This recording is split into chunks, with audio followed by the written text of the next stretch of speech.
O que é o neoliberalismo e o que ele tem a ver com a alta do preço do arroz? Porque o governo foi criticado por cobrar redução de preço e uma curiosidade. A pessoa que liga a primeira experiência neoliberal do mundo à gestão Bolsonaro. Uma coisa é certa, ainda existe muita indefinição nos estudos na própria trajetória do neoliberalismo. Há quem diga, por exemplo, que só usa o termo quem é contrário a ele, e que os simpatizantes dessa corrente econômica preferem afastar-se da definição. E mais, muito parecido com o que aconteceu com o uso de fascismo de uns anos para cá, há também uma discussão sobre classificar ou não governos atuais como neoliberais, já que o modelo foi popular em um outro contexto, nos anos de 1980, como aplicados, né? Porque ele nasce mesmo com a escola austríaca, né? Nos anos ali, junto com a escola de Frankfurt, né? A escola de Frankfurt mais de esquerda, a escola austríaca mais de direita no sentido liberal, ou de neoliberal, resgatando as ideias de Adam Smith, de David Ricardo e essa tradição, né? Com os governos da inglesa Margaret Thatcher e do americano Ronald Reagan, do ditador chileno Augusto Pinochet. Nem por isso, no entanto, o tema deixa de ser um prato cheio para bancas de vestibulares. A FUVEST 2019 perguntou sobre o capitalismo neoliberal, a UERJ, né, de 2011, sobre a relação da crise de 2008 com as políticas neoliberais, e a UFC, a Universidade Federal do Ceará, em 2010, pediu a relação entre neoliberalismo e as mudanças na América Latina a partir de 1989. Isso apenas para citar alguns exemplos. Viu que não dá para deixar o tema passar batido, certo? Fique tranquilo que neste texto ajudamos você a entender um pouco melhor o nascimento, a implementação, os impactos do neoliberalismo na política e na economia mundial. Além de ser um tema de vestibular, também vai ajudar você a entender melhor o noticiário econômico. Tenho ouvido falar de que o preço dos alimentos subiu demais e que o governo perdeu explicações aos produtores dos supermercados? Pois é. Essa reportagem explica por que essa atitude do governo foi criticada por investidores adeptos do neoliberalismo. Para essa corrente, o governo não pode interferir no mercado e os preços devem ser baseados em fatores como oferta, demanda e câmbio, o valor real diante das moedas estrangeiras. A gestação do neoliberalismo na escola austríaca e na escola de Chicago, depois como Milton Friedman, né? Na escola austríaca com Hayek e Mises Hayek, né? E o Bombaverk. Por volta de 1930, um grupo de pensadores liberais, em sua maioria originários da Áustria, criaram uma escola de pensamento denominada Escola Austríaca, guiados especialmente pelo economista Friedrich Hayek. Eles consolidaram e estabeleceram os primeiros parâmetros do que seria depois denominado neoliberalismo, opondo-se fortemente ao pensamento econômico dos socialistas da época. Eles defendiam, entre outras coisas, a não intervenção estatal na economia que deveria se autorregular pelo livre mercado. Acontece que, pelo menos pelas 4 ou 5 décadas seguintes, o pensamento neoliberal ficou de lado em função de uma outra corrente econômica, que foi o keynesianismo. Ele que, durante a crise de 29 e depois do pós-guerra também, o intervencionismo do Estado na economia. Baseado nos estudos e escritos de John Maynard Keynes, essa linha de pensamento entendia que era importante a intervenção do Estado na economia de forma a garantir empregos e promover algo parecido com o estado de bem-estar social, já pensado por Otto von Bismarck na década de 1880, e também por outros pensadores, próprio absolutismo, Hobbes e Colbert, também o Thomas Malthus. Foram pensadores anteriores aí que defendiam a intervenção do Estado na economia. O Marx defendia não era nenhuma coisa nem outra, apesar de que associa isso aqui à esquerda e ao marxismo. Marx dizia que a tentativa do Estado de salvar a economia capitalista, o mercado, só iria dar sempre com os burros na água, E se a economia fosse deixada exclusivamente nas mãos do mercado também, ia dar B.O., produzir crises cíclicas, ambos produzindo, E uma hora um tentando salvar as merdas que o outro faz, uma hora o socialismo, aliás, o Estado tentando salvar o mercado, outra hora o mercado tentando salvar o Estado que está falido, O destaque do keynesianismo na primeira metade do século XX se deve na Europa ao contexto de recuperação no pós-guerras, E nos Estados Unidos, a crise causada pela quebra da Bolsa de 1929.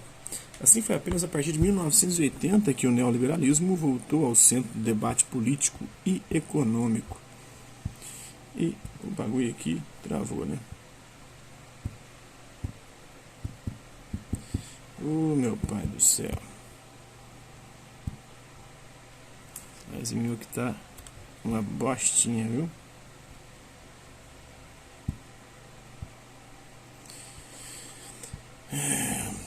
Assim foi apenas a partir de que o neoliberalismo voltou.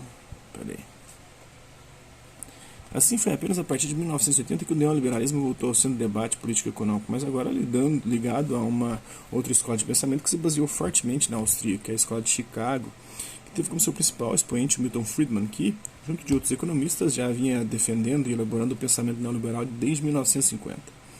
Agora o neoliberalismo ganha contornos ainda mais claros. Entre os princípios neoliberais defendidos pela Escola de Chicago, seus Chicago Boys, os jovens economistas formados por ela, que depois atuaram politicamente em diversos governos do mundo inteiro, estavam a não intervenção do Estado e defesa do livre mercado, a redução de impostos para empresas, a diminuição da intervenção estatal em relações trabalhistas,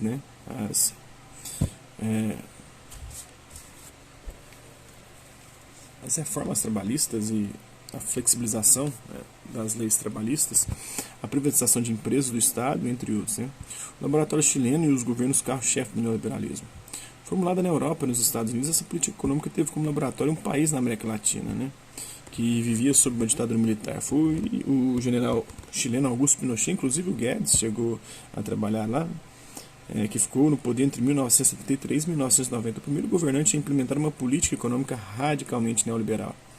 Sob as orientações de alguns Chicago Boys, entre eles o atual ministro da Economia do Brasil, Paulo Guedes, o ditador chileno promoveu uma ampla privatização no país e reformas tributária e previdenciária, instaurando uma política de austeridade com reflexo até os dias atuais. Inclusive, os protestos que vêm acontecendo lá no Chile desde o ano passado se devem em grande medida a essas medidas que agora estão começando a ter algum tipo de reflexo e dando sinais de saturação na economia e na política chilena. O fato de o neoliberalismo ter sido implementado durante um governo ditatorial, no qual não era necessário negociar com o Congresso ou responder aos apelos populares, permitiu que a experiência neoliberal no Chile tenha sido mais próxima possível do que se idealizou na teoria pela Escola de Chicago. O preço por isso era alto, afinal trata-se de uma das ditaduras mais violentas da América Latina, que torturou mais de 40 mil pessoas e assassinou 3.065. Segundo dados, alguns variam, entre 400 e 800 pessoas foram mortas pela ditadura brasileira, lá mais de 3 mil pelo Pinochet, segundo o relatório da Comissão Valec. À época, no entanto, o economista Milton Friedman não só elogiou o que denominou milagre econômico do Chile, como circulava um pensamento entre os Chicago Boys de que a ditadura era um preço a se pagar pelo avanço econômico. Segundo relatou o professor da FEA-USP, a Faculdade de Economia, Administração e Contabilidade da Universidade de São Paulo, Pedro Garcia Duarte, em entrevista ao Nexo. O argumento do grupo, à época, é a ideia de que a liberdade econômica era a melhor forma de se conseguir liberdade política. Era um custo a se pagar ter esse governo autoritário por um certo período. Seria um caminho para garantir uma liberdade individual posterior. Além da experiência chilena, outros dois governantes popularizaram o neoliberalismo mundo afora. O americano Ronald Reagan, que presidiu os Estados Unidos de 1981 a 1989, e a primeira-ministra britânica, a Margaret Thatcher, que governou o Reino Unido de 1979 a 1990.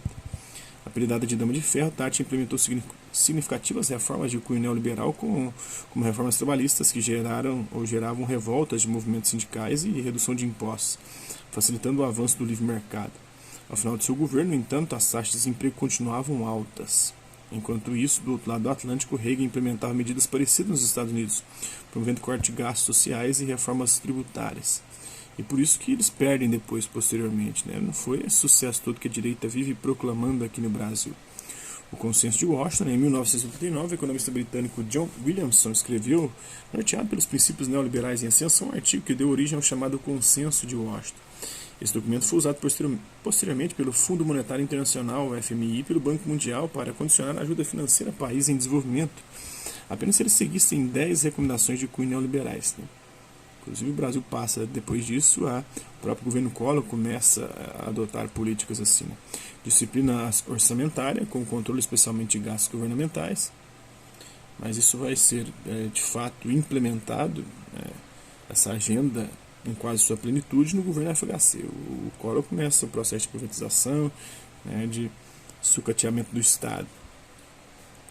Reorganização de gastos públicos com investimento em setores que geram mais receita, preterindo, consequentemente, gastos sociais, reforma fiscal e tributária, para diminuir os impostos pagos pelas empresas, estabilidade monetária, mantendo a inflação baixa e controlando as reservas de moedas, e taxa de câmbio única e competitiva, abertura para comércio externo, eliminação de barreiras fiscais, privatização de empresas estatais, desregulamentação do mercado de leis trabalhistas, proteção dos direitos de propriedade privada. O Consenso de Washington teve forte impacto, especialmente na América Latina, e gerou críticas de economistas e cientistas políticos que viam na proposta uma exploração de países menos desenvolvidos que resultaria em aumento das desigualdades sociais. Inclusive aumentou.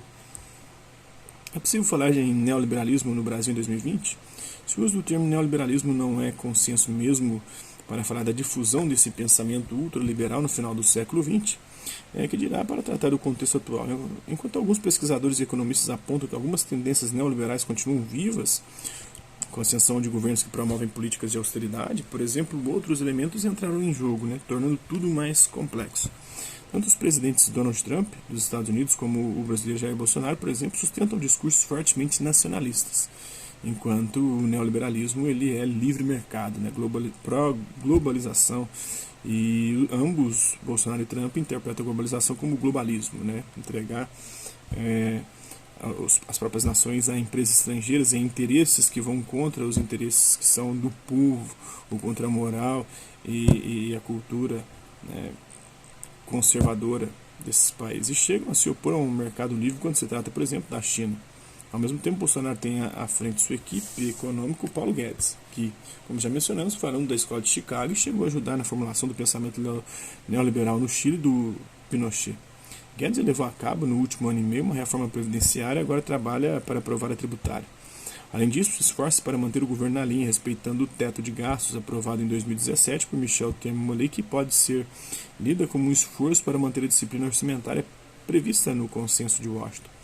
A missão, no entanto, não tem sido fácil, já que, mesmo que tenha encampado o discurso liberal durante sua campanha, o presidente Bolsonaro tem um histórico de defesa do controle estatal e viu um momento de melhora em sua popularidade com o auxílio emergencial durante a pandemia, que seria uma medida assistencialista que endivida o Estado e que é contrária, nesse sentido, por endividar o Estado, não por distribuir esses vouchers, mas até porque alguns liberais defendem a distribuição de vouchers para a população de baixa renda, mas porque isso endivida e faz com que o Estado perca a capacidade de se autofinanciar ou de financiar-se. Então, com o endividamento, tudo piora. A moeda enfraquece, os juros sobem e todos os problemas vão acontecendo ainda. A inflação também ocorre e tudo isso aí gera problemas para o Estado e os liberais são contra esse tipo de problema. O presidente é ameaçado com falas e ações quebrar de vez esse teto, sua curta parceria com Guedes. Mas sabe que o apoio de boa parte dos empresários e investidores está condicionado à política econômica neoliberal. À medida que a eleição presidencial de 2022 se aproxime, é possível que a austeridade dos gastos dê lugar aos gastos tão típicos dos momentos de campanha, como fez o PT, se endividando e levando à crise financeira que aconteceu de 2014 em diante. Porque os governos, principalmente Lula, foram extremamente poupadores. O 1 e 2 Lula foram muito poupadores e começa a haver um descontrole de gastos a partir da primeira gestão Dilma e a nova matriz econômica ali do Guido Mantega. Então é isso aí. Espero que vocês tenham gostado do vídeo. Hasta la vista, e até a próxima.